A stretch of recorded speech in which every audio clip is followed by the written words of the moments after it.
হরে কৃষ্ণ। সকলকে আবারও কৃষ্ণপ্রীতি শুভেচ্ছা জানিয়ে আমাদের ধারাবাহিক শ্রীমদ্ ভাগবত গীতার ক্লাসে আপনাদেরকে স্বাগতম জানাচ্ছি। আজ আমরা শ্রীমদ্ ভাগবত গীতার অন্তর্গত সপ্তম অধ্যায়ের 30 নম্বর শ্লোক নিয়ে আলোচনা করব। এই শ্লোকটি সপ্তম অধ্যায়ের অন্তিম শ্লোক। এই শ্লোকের মাধ্যমে পুরো অধ্যায়ের সার মর্ম যেটাকে বলা হয় কনক্লুশন টানা হয়েছে। তাই এই শ্লোকে আমাদের অনেক কিছু শেখার আছে, জানার আছে, হৃদয়ঙ্গম করার বা বোঝার আছে এবং এর থেকে আমাদের জীবন পরিচালনার অনেক তথ্য আমরা পাবো। তো সকলে মনোযোগ দিয়ে শ্রবণ করবেন, পুরো ভিডিও দেখবেন। অল্প অল্প করে দেখলে আপনি কিছুই বুঝতে পারবেন না, যাই হোক সম্পূর্ণ ভিডিও দেখবেন। তো চলুন শুরু করি। নমো ওম বিষ্ণু পাদায় কৃষ্ণ পৃষ্ঠায় ভূতলে শ্রীমতী ভক্তি বেদান্ত স্বামিনীতি নামিনে নমস্তে সারস্বতী দেবী গৌরবাণী প্রচারিণে নির্বিশেষ শূন্যবাদী পাশ্চাত্য দেশতারিণে বাঞ্ছা কল্পতরুর্ভশ্চ কৃপা সিন্ধু ব্যবচ পতিতানাং পাবনেভ্যো বৈষ্ণবেভ্যো নমো নমঃ। जय अनंत कोटि वैष्णव वृंद की जय, शिला प्रभुपाद की जय, निताय गौर सदनाथ प्रीति परमानंदे हरि बोल। हरे कृष्ण।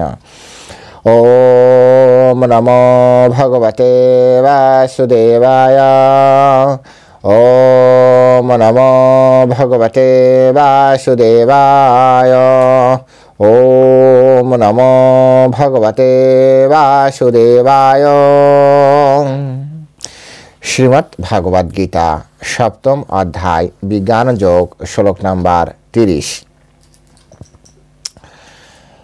साधिभूत अधिदैवं मम साधियज्ञं च ये विदु प्रायण काले अपि च मां ते विदुर्युक्तो चेतसा सा अधिभूतादि अधिदैवं मां साधियज्ञं च ये विदु प्रायण काले अपि च मां ते विदुर्युक्तो चेतसा। हरे कृष्ण। তো এখন আমরা এই সংস্কৃত শ্লোকে শিলা প্রভুপাদ কর্তৃক যে বাংলা ভাষানুবাদ দেওয়া হয়েছে সেই ভাষানুবাদ আমরা শ্রবণ করব।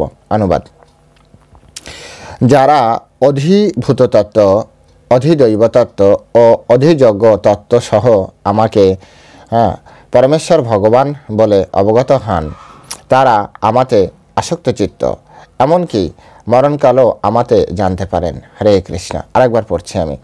যারা অধিভূত তত্ত্ব, অধিদৈব তত্ত্ব, অধিযজ্ঞ তত্ত্ব সহ আমাকে পরমেশ্বর ভগবান বলে অবগত হন, তারা আমাতে আসক্ত চিত্ত, এমনকি মরণকালও তারা আমাকে জানতে পারেন। হরে কৃষ্ণ। জয় শিলা প্রভুপাদ কি যায়। তো এখন আমরা শিলা প্রভুপাদ কর্তৃক এই সংস্কৃত শ্লোকের উপরে যে তাৎপর্য দেওয়া হয়েছে সেই তাৎপর্য এবং সাথে সাথে শিল বলদেব বিদ্যাভূষণ এবং বিশ্বনাথ চক্রবর্তী ঠাকুর যে এনারা যে তাৎপর্য দিয়েছেন সেই তাৎপর্যের সার সংক্ষেপ নিয়ে আমরা এই শ্লোকটি হৃদয়ঙ্গম করার চেষ্টা করব। আপনারা সকলে মনোযোগ দিয়ে শ্রবণ করবেন। এখানে খুব সুন্দরভাবে বলা হচ্ছে যে শিল প্রভুপাদ বলছেন যে কৃষ্ণ ভাবনাময় ভাবিত হয়ে যে মানুষ ভগবানের সেবা করেন তিনি কখনোই পরমেশ্বর ভগবানকে পূর্ণরূপে উপলব্ধির পথ থেকে বিচ্যুত হন না। অর্থাৎ যখনই আমরা ভগবানকে পরমেশ্বর ভগবান জেনে ভগবানের চরণে আত্মসমর্পণ করব এবং ভগবানের সেবায় সম্পূর্ণভাবে ভগবানের সেবায় নিয়োজিত থাকবো, তখন আমরা ভগবানকে পূর্ণ উপলব্ধির এই যে পথ, সেই পথ থেকে আমাদের বিচ্যুতি হওয়ার চান্স থাকবে না। কিন্তু কেউ যদি ভগবানের সেবা না করে, ভগবানের সেবা না করলে কি হয়? তখন সে পথ থেকে ভ্রষ্ট হয়ে যেতে পারে। তাই একই সাথে জ্ঞান এবং সাথে সাথে ভগবতমুখী কর্ম, সেই জিনিসটিও আমাদের করা দরকার। এখানে সেই জন্য বলছে সা অধিভূত অধিদৈবম মাম সা অধিযজ্ঞম। এখানে কেন এরকম বলা হচ্ছে? অধি মানে কি? অধি মানে হচ্ছে কারো প্রাধান্য বা কারো আনুগত্যে। অধি মানে হচ্ছে, তো এখানে বলা হচ্ছে যে সা অধিভূতা অর্থাৎ জীবদেরকে আমার অধীনে, অধিদৈবম দেবতাদেরকে আমাদের অধীনে, এবং মাম অধিযজ্ঞম যজ্ঞকেও আমার অধীনে। ঠিক এই ধরনের একটি শ্লোক আরেক জায়গায় আছে। সেটি কি? ভক্তরাম যজ্ঞ তপসাম সর্বলোক মহেশ্বরাম সুহৃদ সর্বভূতানাম গাতামাম শান্তিম ইচ্ছতি। অর্থাৎ কি বলা হচ্ছে? ভক্তরাম যজ্ঞ তপস্যাম, সমস্ত যজ্ঞ এবং তপস্যার ভক্তারূপে ভগবানকে জানতে হবে। সর্বলোক মহেশ্বরম, সমস্ত চরাচর লোকের, দৃশ্যাদৃশ্যমান লোকের অর্থাৎ চিৎ জগৎ ভৌম জগৎ সব কিছুর একমাত্র মালিক রূপে পরমেশ্বর ভগবানকে জানতে হবে এবং সুহৃদ সর্বভূতান এবং সমস্ত জীবের প্রকৃত বন্ধুরূপে ভগবানকে জানতে হবে। তো এখানেও সেই কথাটি বলা হচ্ছে যে ভূত অর্থাৎ জীবগণ, দৈব অর্থাৎ দেবগণ এবং যজ্ঞ এবং যে যজ্ঞ করা হয় সেগুলি সব হচ্ছে অধি অর্থাৎ ভগবানের। মাম অধি মানে ভগবানের আনুগত্য, ভগবানের অধীন তত্ত্ব হিসেবে, অর্থাৎ ভগবানের জন্য করতে হবে। চ যে বিদু, যে এভাবে জানতে পারে, প্রয়াণকালে হ্যাঁ অপি মাম তে বিদুরযুক্ত চেতসা, প্রয়াণকালে সে আমাকে কী করতে পারে, পরমেশ্বর ভগবান শ্রীকৃষ্ণকে সে জানতে পারেন, মৃত্যুর সময় সে জানতে পারেন। আর মৃত্যুর সময়টা হচ্ছে গুরুত্বপূর্ণ। এই জড়জগতে শিল প্রভুপাদ বলেছেন, সাধন করো ভজন করো, মরতে জানলে হয়, মরাটা শিখতে হবে। এই জগতে জন্ম হয়েছে মৃত্যুর জন্য। যারা মরণকে ভয় পায় না, এদের মৃত্যুটাও বৃথা হবে। মরণকে ভয় না পেয়ে মরণকে সাহস করুন। শিল প্রভুপাদের এই কথাটা ভালো করে ধ্যান দিন।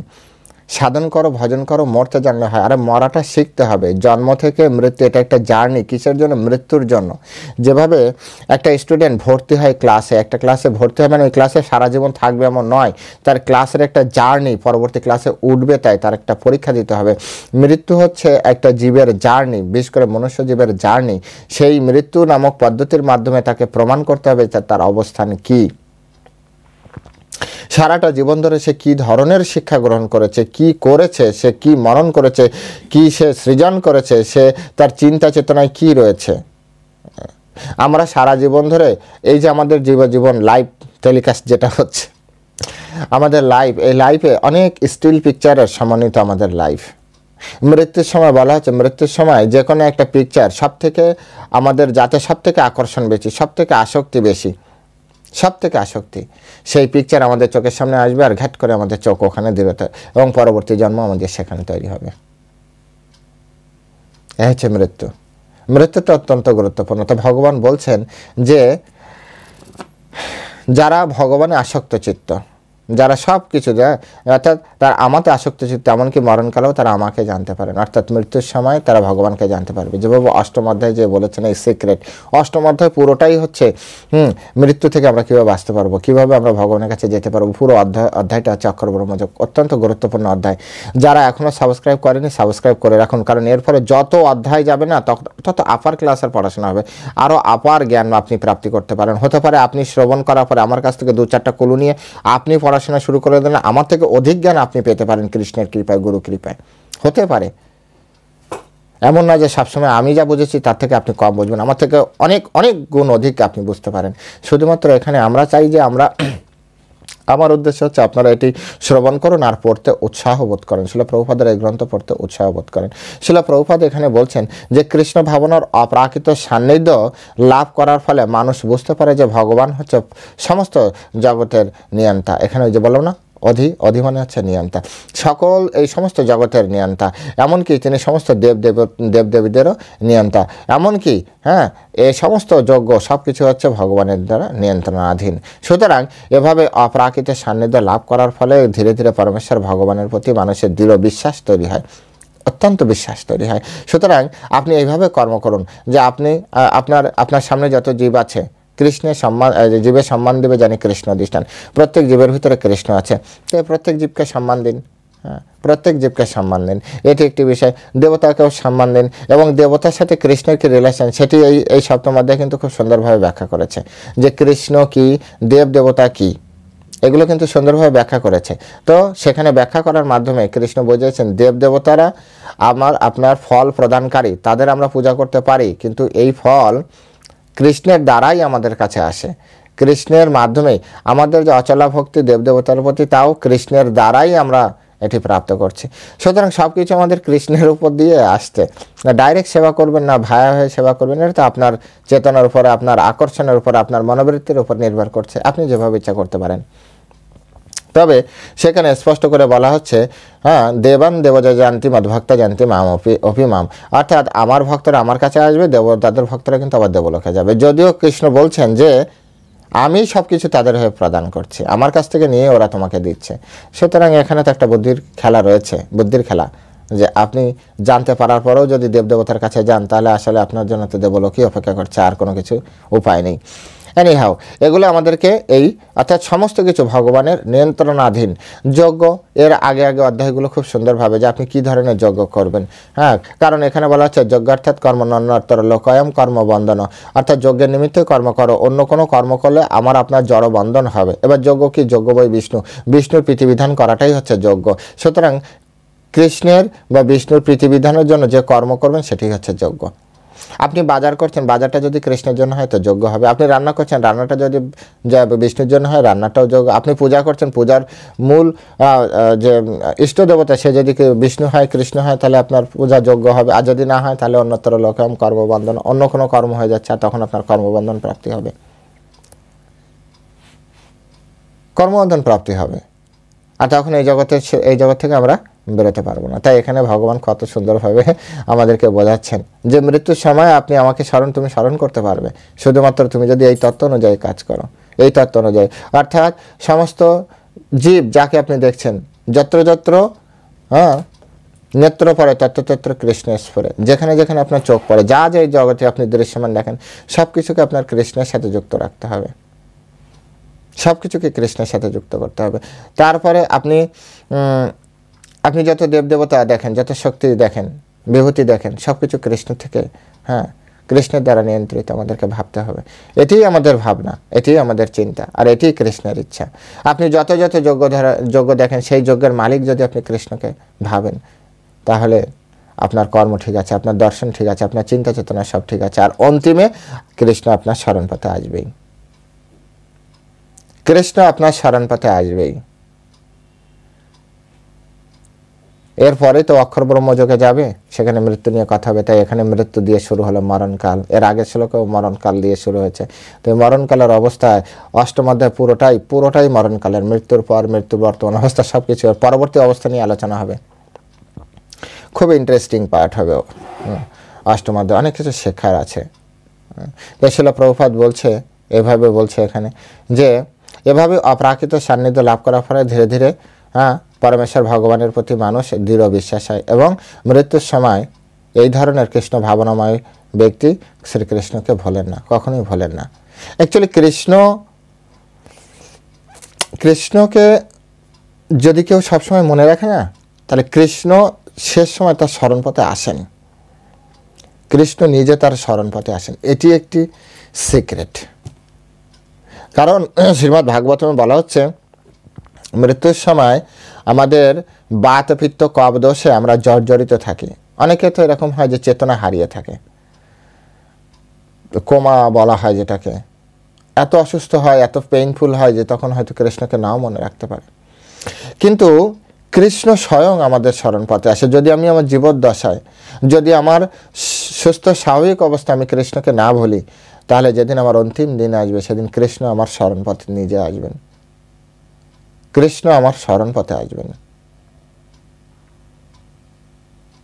সারা জীবন যদি আপনি কৃষ্ণকে দেন, তাহলে কৃষ্ণ এর আগেও কতবার বলেছে না, যে ভক্ত আমাকে ভোলে না আমিও তাকে কখনো ত্যাগ করি না, আমিও তাকে ভুলি না।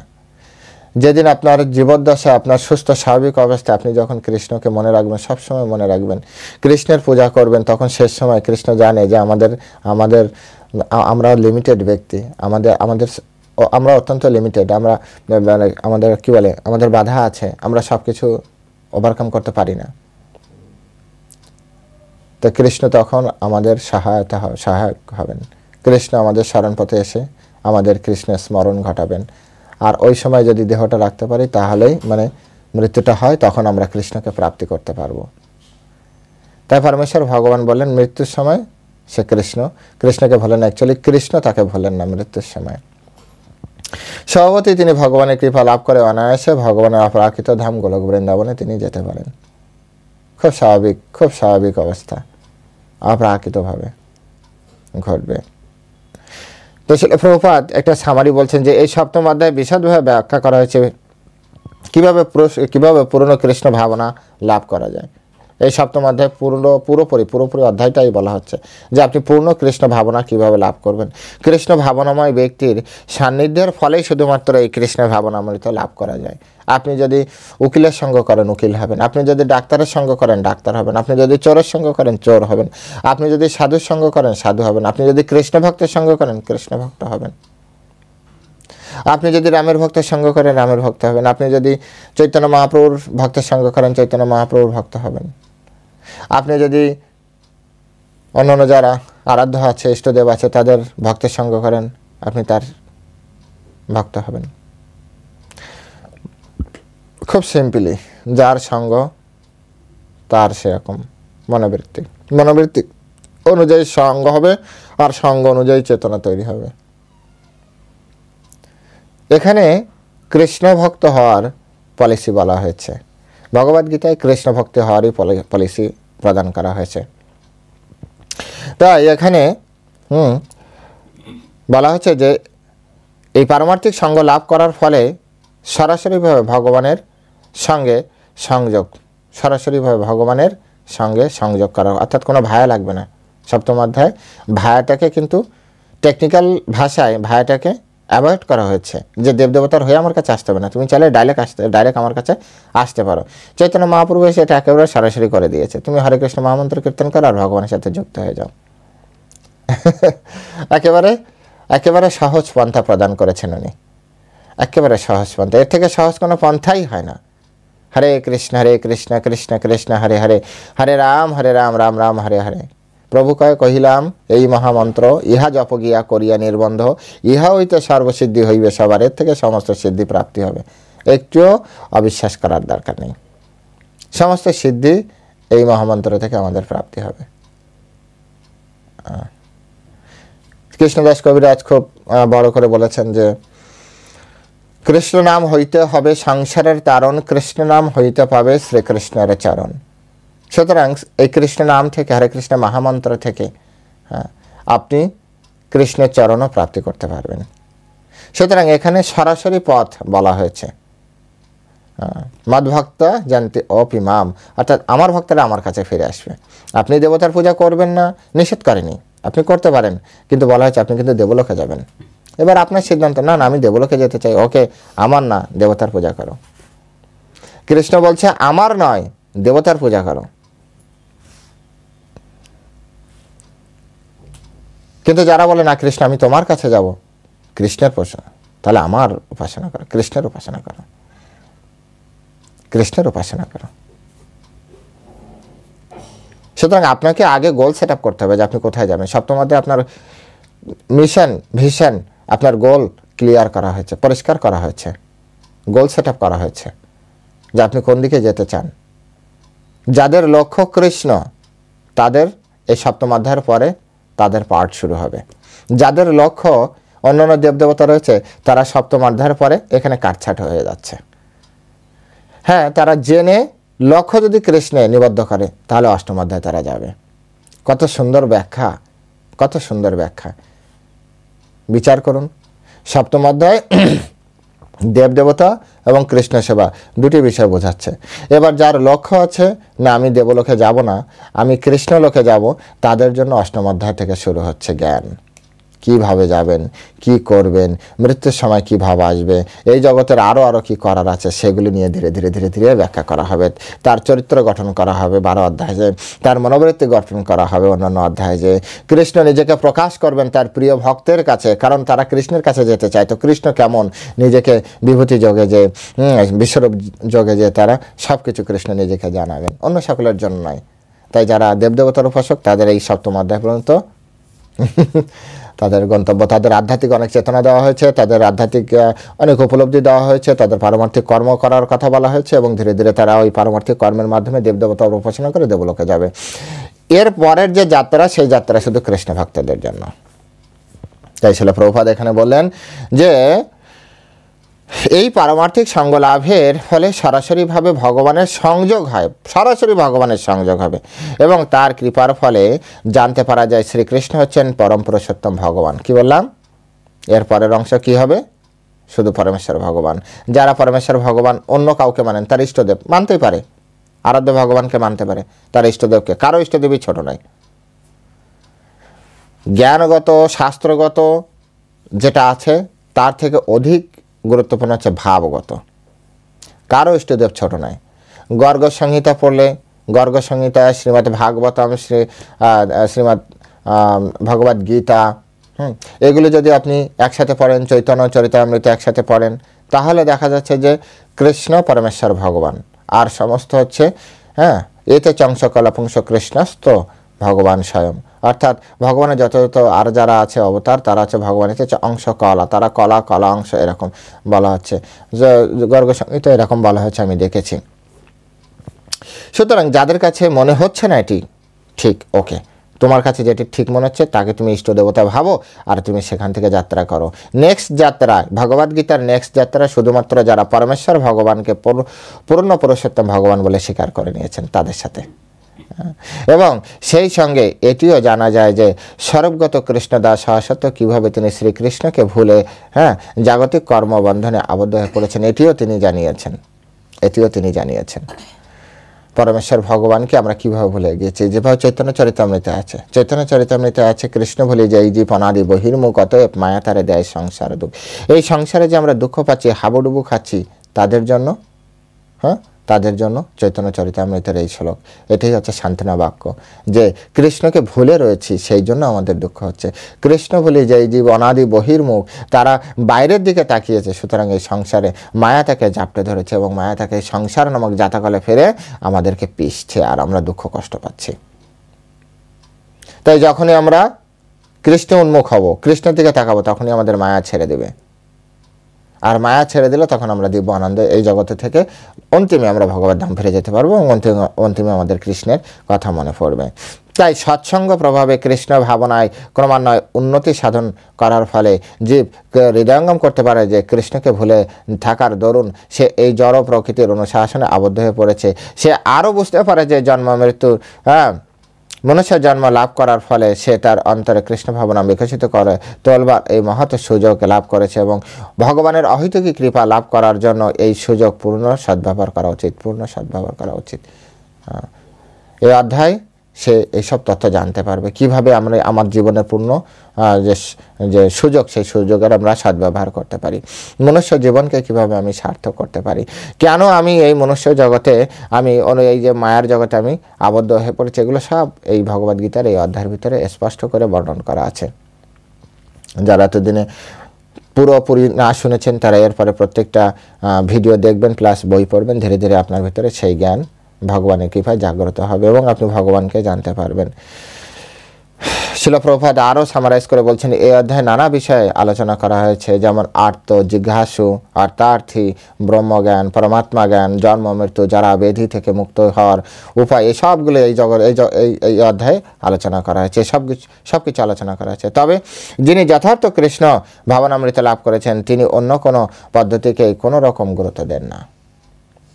যারা কৃষ্ণ ভাবনামৃত লাভ করেছেন, চৈতন্য চরিতামৃত বলা হচ্ছে ক্রমে ভক্ত হইবে উত্তম, অর্থাৎ যখনই আপনি একটা ক্লাসে ঢুকেছেন, আপনি অনেক পড়াশোনা করতে করতে করতে করতে আপনার ডেভেলপ হবে না এক সময়, তো বলছে ক্রমে ভক্ত হইবে উত্তম, যখন আপনি উন্নত হবেন তখন আপনার ভিতরে এই ধরনের আসবে যে অন্য কোনো পদ্ধতিকে আপনার আর ভালো লাগবে না। যেমন এর আগে আমরা পড়েছি না, কর্মযোগ, জ্ঞানযোগ, তারপরে আছে হঠযোগ, অষ্টাঙ্গ যোগ, এসব যোগ পড়েছি না, তো সেই সব বিজ্ঞান যোগ, তো এইসব যোগ ধীরে ধীরে এই পদ্ধতিগুলোর গুরুত্ব আস্তে আস্তে নষ্ট হতে একটাই শুধুমাত্র গুরুত্বপূর্ণ বিষয় আসবে, সেটা হচ্ছে কৃষ্ণ ভাবনামৃত লাভ করা।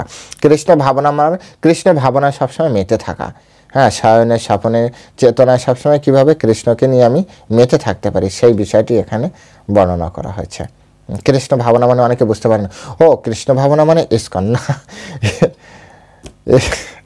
কৃষ্ণ ভাবনার যে আবিধানিক শব্দ, সবসময় আপনি কৃষ্ণ ভাবনায় ভাবিত থাকবেন। এই জন্য শিল প্রভুপাদ বুদ্ধি করে এই সোসাইটি আন্তর্জাতিক কৃষ্ণ ভাবনামৃত সংঘ, অর্থাৎ কৃষ্ণ এখানে আসলেই সকলকে কৃষ্ণ ভাবনায় ভাবিত করার সুযোগ প্রদান করে দেওয়া হচ্ছে, যাতে আপনি শয়নে স্বপনে সবসময় কৃষ্ণ ভাবনায় যুক্ত থাকতে পারেন।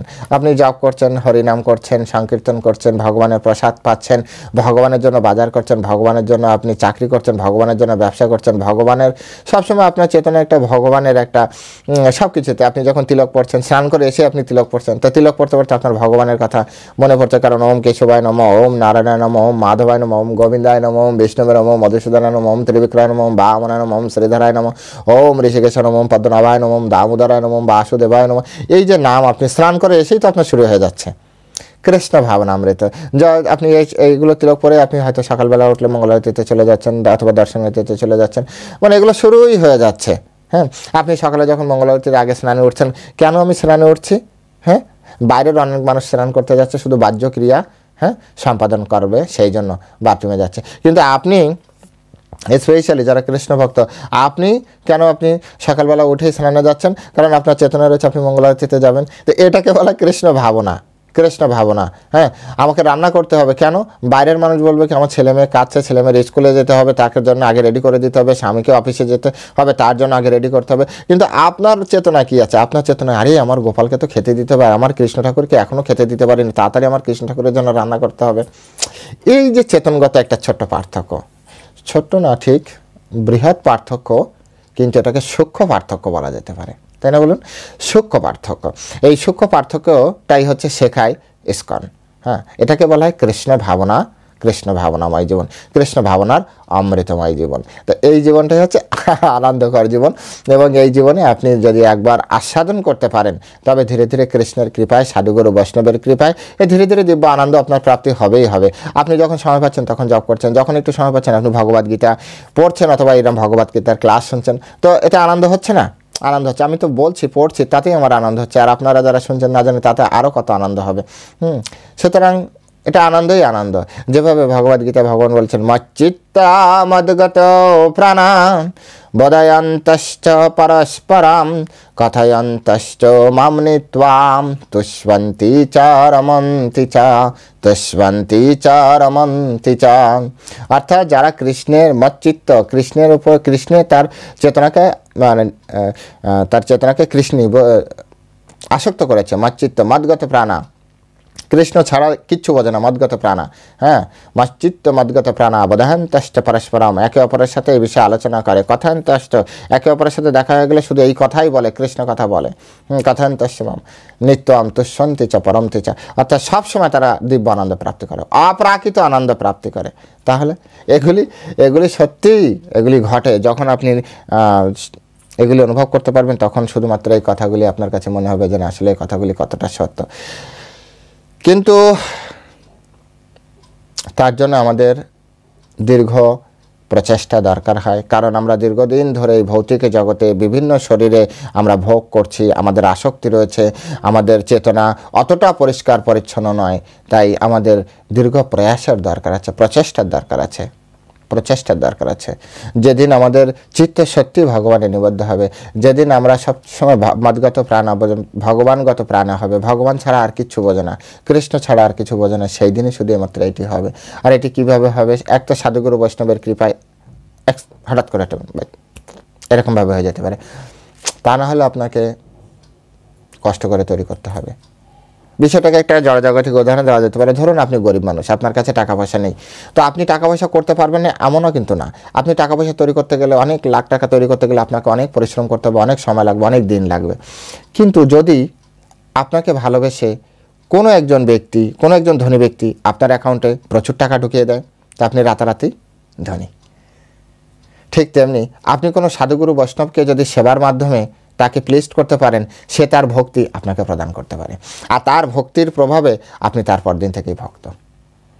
বলবেন এটা তো ঠিক কেমন একটা হয়ে গেল। এটা হয়, আপনার কাছে যা মনে হয় আপনার কাছে রাখুন, আর বের করবেন না, পকেটেই থাক। হ্যাঁ, কিন্তু এরকম হয়। ভক্তের কৃপা ছাড়া ভক্ত হওয়া যায় না, ভক্তের চরণধুলি ছাড়া ভক্ত হওয়া যায় না, ভক্তের কৃপাতেই শুধুমাত্র ভক্তি আসে। আমাদের এখানে আমার খুব পরিচিত একজন কাছের ব্যক্তি, উনি এই সম্পূর্ণ গীতার শ্লোক দেখুন, আমি মানে পড়েও তাও বলতে পারি না, আর তিনি পুরো গীতা তার কণ্ঠস্থ আমাদের সামনে কতবার করে, যখনই দেখায় বলো ধরো তো জগদীশ ধরো তো, আমি গীতা ধরি, আর সেরকম মানে সেই ছোটোবেলায় যেভাবে দাঁড়িয়ে দাঁড়িয়ে কবিতা আবৃত্তি করতাম মনে আছে, তো ওইরকমভাবে একের পর এক শ্লোক নম্বর দিয়ে অধ্যায় নম্বর দিয়ে একের পর এক থ্রোলি পুরো 18 অধ্যায় অনেকবার শুনেছি। তো আমি একদিন প্রশ্ন করলাম যে প্রভু এটা আসলে কিভাবে হলো? বলছে আমিও জানি না কিভাবে হলো, তবে আমি পড়তাম, আমার ইচ্ছা ছিল। তবে আমার যতদূর মনে আছে, আমি নাম বলছি না, কোনো একটি ঘটনার পরিপ্রেক্ষিতে তিনি কোনো একজন ভক্তের, একজন মহারাজের তিনি পদসেবা করেছিলেন। মহারাজ একসাথে গিয়েছিলেন, অ্যাকচুয়ালি ওনারা একটা জায়গায় গিয়েছিলেন, প্রচারে গিয়েছিলেন। তো পরবর্তীতে রুমে ফিরে আসলে মহারাজকে একটু ক্লান্ত মনে হচ্ছিল। তখন উনি বলেছিলেন, মহারাজ যদি আপনি কিছু মনে না করেন আমি আপনার একটু পদসেবা করি। তো মহারাজ অনুমতি দিয়েছিলেন হেসে। তো সেই পদসেবার বলছে আমার যতটা মনে আছে, এর আগেও আমি পড়তাম, কিন্তু তার পরে পরে কবে যে আমি মুখস্থ করে ফেলেছি আমি নিজেও জানি না। হ্যাঁ, তো এখানে দু ধরনের ভিউ। এক যদি আপনি ভক্তের দৃষ্টিতে বা ভক্তির দৃষ্টিতে দেখেন তাহলে মহৎ কৃপা, অর্থাৎ মহারাজের কৃপা। আর যদি জড় জাগতিক দৃষ্টিতে আপনি দেখেন তাহলে উনি অনেকদিন ধরে পড়তে পড়তে মুখস্থ হয়ে গেছে, দুটোই। এবার আপনি বিচার করে নিন যে আপনি কোনটা ভাববেন। তবে আমাদের কাছে ভক্তের কৃপা, শাস্ত্রে এটাই বলছে, মহৎ কৃপা ভিন্ন মহৎ কাজ সম্ভাবনা। তো এটা ভগবদ্গীতা কণ্ঠস্থ করা, এটা মহৎ কৃপা। তো মহৎ ব্যক্তির সেবার মাধ্যমে শুধু হয়, এটা আমরা বিশ্বাস করে নিয়েছি। আপনার বিশ্বাস আপনার কাছে, আমার বিশ্বাস আমার কাছে। কোনো লড়াই নেই, কোনো দ্বিধা নেই, কোনো তর্ক নেই, কোনো ঝামেলা নেই। সবসময় আপনিও রাইট আমিও রাইট, অথবা আমি ভুল আপনি রাইট, যা মনে করেন করেন। কিন্তু শাস্ত্রে বলা হচ্ছে যে মহৎ কৃপা, সাধুগুরু বৈষ্ণবের কৃপাতেই শুধুমাত্র এই মহত্তত্ব উপলব্ধি করা যায়। সেই জন্য বারবার সাধুসঙ্গ সর্বশাস্ত্রে কয়, লবমাত্র সাধুসঙ্গ সর্বসিদ্ধি হয়। লবমাত্র সাধুসঙ্গ সর্বসিদ্ধি হয়। কেন বলা হয়েছে লবমাত্র সাধুসঙ্গ? বলার উদ্দেশ্য কি? উদ্দেশ্য একটাই উদ্দেশ্য, যে সাধুসঙ্গের মাধ্যমে আপনার আমার জীবনে সব কিছু সাধিত হবে। সাধুসঙ্গ করবে না এই জীবনে, তার জীবনে কোনো সৎ কোনো বৃত্তি আসতে পারে না। তাই সাধুসঙ্গের কথা বলা হচ্ছে, সাধুসঙ্গ করার কথা বলা হচ্ছে। সুতরাং এই তত্ত্বে আমরা বিশ্বাসী। তো যেখানে ছিলাম শিল প্রভুপাদ এখানে বিভিন্ন বিষয় কনক্লুশনে তিনি বলছেন যে যিনি কৃষ্ণ যথার্থ কৃষ্ণ ভাবনা মৃত্যু লাভ করেছেন, তিনি অন্য কোনো পদ্ধতিকেই আর কি করেন না, গুরুত্ব দেন না। তিনি কৃষ্ণ ভাবনায় মগ্ন হয়ে সর্বদাই ভগবতের সেবায় তিনি নিজেকে নিয়োজিত করেন এবং এভাবেই শ্রীকৃষ্ণের নিত্য দাস রূপে তার স্বরূপে অধিষ্ঠিত হন।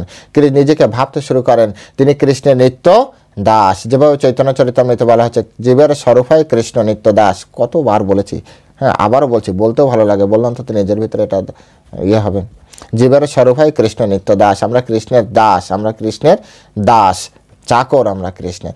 এই জন্য ইস্কনে বা গৌড়ীয় মঠে দীক্ষা নেওয়ার সময় দেখবেন আপনার যাই নাম থাকে না কেন, আপনার একটা নতুন নামকরণ হয় এবং নামের পরে যে হয় পুরুষ হলে দাস লাগানো হয় এবং যদি মাতাজি হয় তাহলে তার নামের পিছনে দেবী দাসী লাগানো হবে, দাসী লাগানো হয়। অর্থাৎ স্মরণ করিয়ে দেওয়া হয় তুমি কৃষ্ণের দাস, নিত্য দাস। তুমি মালিক হওয়ার চেষ্টা করো না, তুমি এই জগৎকে ভোগ করার চেষ্টা করো না। ভোগ তো শুধুমাত্র মালিকে করবে, তুমি তো দাস মাত্র। তুমি কেন ভোগ করার চেষ্টা করছো? তোমার ভোগ করার কোনো অধিকারই নেই, তুমি শুধু সেবা করো ভগবানের। হ্যাঁ, সেবাই ধর্ম, সেবাই সব কিছু। সেই অবস্থায় তিনি শুদ্ধ ভক্তি সহকারে ভগবানের লীলা শ্রবণ ও কীর্তনে মহানন্দ লাভ করেন। যখন একজন ব্যক্তি নিজেকে দাস রূপে, কৃষ্ণের দাস রূপে নিজেকে কল্পনা করতে পারে, নিজেকে কৃষ্ণের দাস রূপে মনে করতে পারে, শুধুমাত্র সেই অবস্থায় কৃষ্ণ, এই যে কথা হচ্ছে না, এই কথা আপনার কথা শ্রবণে আনন্দ পাবেন আপনি। কিন্তু যতক্ষণ আপনি নিজেকে কৃষ্ণের দাস না ভাববেন ততক্ষণ আপনার কোনো আনন্দ নেই। যতক্ষণ পর্যন্ত আপনি নিজেকে কৃষ্ণের দাস রূপে মনে না করবেন ততক্ষণ পর্যন্ত কৃষ্ণের সেবায় আপনার আনন্দ নেই, কোনো কিছুতে আপনার আনন্দ নেই। সব থেকে মজার বিষয় হচ্ছে যে আমরা কৃষ্ণ সেবায় কেন আনন্দ পাই না? কারণ আমরা নিজেকে কৃষ্ণের সেবক ভাবি না। আমরা কৃষ্ণ কথায় কেন আনন্দ পাই না? কারণ আমরা কৃষ্ণের দাস এখনো পূর্ণরূপে ভাবি না। আমরা হ্যাঁ আমি কৃষ্ণের ভক্ত, আমি কৃষ্ণের ভক্ত। এই বাড়িটা কার গো? এই বাড়িটা আমার। এই ছেলে মেয়ে কার? আমার ছেলে মেয়ে। এটা অমুক নাম, ওটা অমুক নাম। কিন্তু যিনি সবসময় চেতনায় কৃষ্ণ, যার চেতনায় কৃষ্ণ ভাবনামৃত, তার ভাষা হবে এরকম যে এই বাড়িটা কার? কৃষ্ণের বাড়ি। কৃপা করে থাকতে দিয়েছেন আমাকে, আমি দাস রূপে এই বাড়িতে। কোথায় যাব? চাকর কোথায় যাবে? মালিকের কাছেই থাকে। এই সন্তান, সন্ততি, স্ত্রী, স্বামী, এরা কারা? এরা কৃষ্ণের সেবক। যদি স্বামী হয় বলবে কি এদেরকে দেখাশোনার দায়িত্ব আমাকে দিয়েছে। যদি স্ত্রী হয় তো বলে এদেরও সেবা, এরা যদি কৃষ্ণ ভক্ত এদেরও সেবা করার দায়িত্ব আমাকে দিয়েছে। মনোবৃত্তির জন্য এই যে ভাষাগত পরিবর্তন মনোবৃত্তির পরিবর্তনের কারণে হচ্ছে। তো অ্যাকচুয়ালি কৃষ্ণ ভাবনামৃত এগুলি শেখাচ্ছে আমাকে আপনাকে, অন্য কোনো কিছু নেই। এগুলি আমাকে আপনাকে শেখাচ্ছে কিভাবে মনোবৃত্তি পরিবর্তনের মাধ্যমে আমরা আমাদের মূল যে কৃষ্ণ চেতনা সেটাকে আমি গ্রহণ করতে পারি, সেটি আমাদের মূল আলোচ্য বিষয়। তো তিনি নিশ্চিতভাবে জানেন যে এর মাধ্যমে তার ভগবত প্রাপ্তি সাধিত হবে, নিশ্চিত জানেন। যদি নিশ্চিত না জানেন তাহলে করতে পারবে না, অর্থাৎ দৃঢ়তা থাকতে হবে। দৃঢ়তা, ভজন্ত মাম দৃঢ়ব্রতা দিশম তন্তগতম পাপম জননম পুণ্যকর্মনাম তে দ্বন্দ্বমহর নির্মুক্তা ভজন্ত মাম দৃঢ়ব্রতা, অর্থাৎ অত্যন্ত দৃঢ়তার সহিত ভগবানের সেবা করতে পারে, দৃঢ়তার সহিত ভজনা করতে পারে। এত সহজ নয়, একবারে হবে না। তো এগুলি শুরু হয় ভক্তিযোগ বা অপ্রাকৃত সেবার মাধ্যমে, এসব কিছু শুরু হয়। তো আজ এ পর্যন্তই থাকছে, অনেক কথা বলতে থাকলে শেষ হবে না। শুধু শেষে যে একটাই অনুরোধ করি, যাদের ভালো লাগছে এই চ্যানেলটা যাতে সবার কাছে পৌঁছাতে পারে, সেজন্য আপনারা অধিক থেকে অধিক মাত্রায় শেয়ার করুন। আপনাদের হোয়াটসঅ্যাপ, ফেসবুক, ইনস্টাগ্রাম যে যেখানে আছে, যার মাধ্যমে যার কাছে পাঠানো যায়, আপনার আত্মীয় স্বজন, বন্ধু বান্ধব সকলের কাছে পাঠিয়ে দিন। সকলে যাতে এই চ্যানেলটি সাবস্ক্রাইব করেন, যাতে এরপরে ধীরে ধীরে আরও গভীর থেকে গভীর তত্ত্ব, কৃষ্ণের কৃপায়, সাধুগুরু বৈষ্ণবের কৃপায়, শিলা প্রভুপাদের কৃপায় আমরা জানতে পারবো, আমরা বুঝতে পারবো, আমরা হৃদয়ঙ্গম করতে পারবো এবং আমরা অন্তিমে কৃষ্ণের কাছে ফিরে যাওয়ার জন্য নিজেকে প্রস্তুত করতে পারবো। হরে কৃষ্ণ, জয় শিলা প্রভুপাদ কি জয়।